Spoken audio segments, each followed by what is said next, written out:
ইংল্যান্ডের মধ্যে মুসলমান বিয়ে করেছে হিন্দুকে। এখন সে আমাকে বলতেছে, হুজুর উনি তো কলমা পড়েছিলেন, কিন্তু হুজুর উনি আমাকে বিয়ে করার জন্য শুধু এর নামটাও আসতে কলমা পড়েছেন, নামাজ দোয়া পড়ে না, রোজাও রাখেন। আমি তো দুঃখে পড়ে গেছি, কি করা যায়? আল্লাহ উমরাতে নিয়ে যান। তো হুজুর ও তো বিশ্বাস করেন। আল্লাহ বিশ্বাস করতে হবে না। আগুনের সামনে দাঁড়িয়ে আপনি যদি বলেন আগুন জ্বালাই না তো হাত দিয়ে দেখেন না জ্বালাই।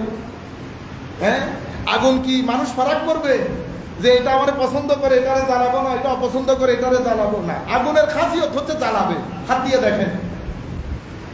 আমি বলতেছি আপনি যান বেটা, কোন রকম নিয়ে যান।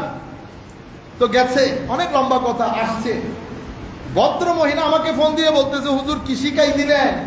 সে তো এখন তাহাজ্জুদ পড়া শুরু করছে। আমি পরে একদিন দেখলাম জুমার নামাজে আসতাম, ইশারা করে বলছি যে দাঁড়াইও তুমি। তো দাঁড়াইছে, আমি তাকে বাসায় নিয়ে গেলাম, জিজ্ঞেস করলাম বেটা কেমন গেল?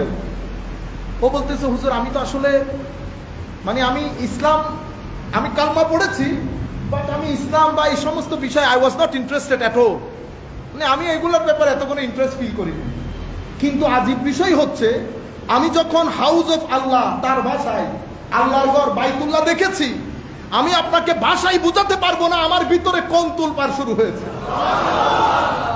এটা তো আজীব এক্সপিরিয়েন্স, আমি ঠিক বুঝাতে পারছি না। সামান্য একটা ঘর, তার ভাষায় কালো চাদরে আবৃত, এটার ভিতরে কি এমন আছে দেখার সাথে সাথে আমি নজর ফিরাতে পারতেছিলাম না। আমি বুঝতেছি আমার ভিতরে তোলপাড় চলতেছে। এখানে এক ধরনের অভিজ্ঞতা।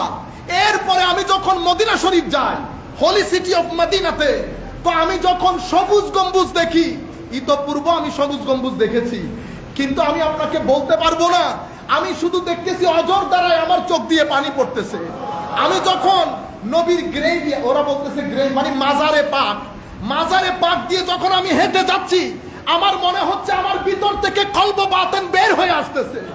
হুজুর আমাকে একটু বলেন ঘটনা কি? আমি বলি বেটা, টেস্কো চিনো? টেস্কো মানে আমাদের শপিং মল। আল্লাহ টেস্কোর মধ্যে গেলে একটা ফিল হয়, সেই ফিলিংটা আপনি এয়ারপোর্টের মধ্যে পাবেন না। এয়ারপোর্টের ফিলিং একটা, স্টেশনের ফিলিং একটা, আর বাজারের ফিলিং একটা, মসজিদের ফিলিং আর একটা। মসজিদের মধ্যে আপনি ঢুকবেন, যত বড় গুনাহগারী হন, মসজিদের মধ্যে আপনার কথা ছোট হয়ে আসবে। আপনাকে কেউ কিন্তু বলে নাই এটা মসজিদের তাসির। লাইব্রেরির তাসির আরেক রকম, বাজারের তাসির আরেক রকম। তুমি যেখানে গেছো, এটা আমার আল্লাহ সোর্স অফ লাইট বানিয়েছেন, সোর্স অফ এনার্জি বানিয়েছেন। আমরা গরিবরা নেগেটিভ এনার্জি নিয়ে যখন যাব, যাতে দেখার সাথে সাথে আমাদের নেগেটিভ এনার্জি গুলা বের হয়ে, রিলিজ হয়ে পজিটিভ এনার্জি যেন ভরে যায়, সেই কারণে আমার আল্লাহ বাইতুল্লাহ থেকে শুরু করে রওজায়ে পাককে কদ জাকুম মিনাল্লাহি নূর বলে নূরের এনার্জির টাওয়ার বানিয়ে দিয়েছে। বিশ্বাস করতে হবে না, শুধু যাবেন, দেখবেন সিনার ভিতরে আল্লাহর মারিফতের জোয়ার তৈরি হয়ে যাবে। এটা আমার নবীর বিশেষ খুসুসিয়ত। তখন বলল, হুজুর এরপর থেকে আমার মনে হয়েছে যে আমি বোধহয় এতদিন ভুল পথে ছিলাম। কিন্তু উনি বলতেছেন, কিন্তু মুসলমানরা সেটা মানতে নারাজ। মুসলমানরা সেই এনার্জি গুলার প্রতি ইন্টারেস্টেডও না, নামাজও পড়ে না, কোরআনও পড়ে না। তো উনি বলতেছেন, হুজুর আমি হুজুর রেখেছি কোরআন শরীফ শিখার জন্য, আমি আবারও যেতে চাই। আমি আপনাদেরকে বলছি, যেই সমস্ত মা বাবা সামর্থ্য আছে, ছেলে প্রপার লাইনে আসতেছে না, আপনি তাদেরকে বাইতুল্লাহ শরীফ জিয়ারত করান, মদিনা শরীফ জিয়ারত করান, বিভিন্ন মাজারে পাকে নিয়ে যান। এনার্জির কোনো মৃত্যু নাই। এনার্জি মারা যায় না, এনার্জির কোনো মৃত্যু নাই।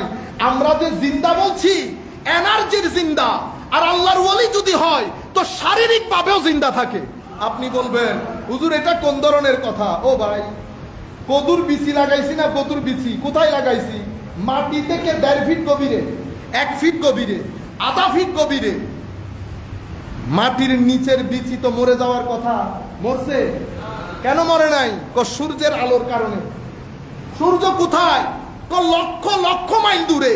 তো লক্ষ লক্ষ মাইল দূরের সূর্যের আলো পৃথিবীর জমিনের আধা ফিট নিচে একটা কদুর বিচিকে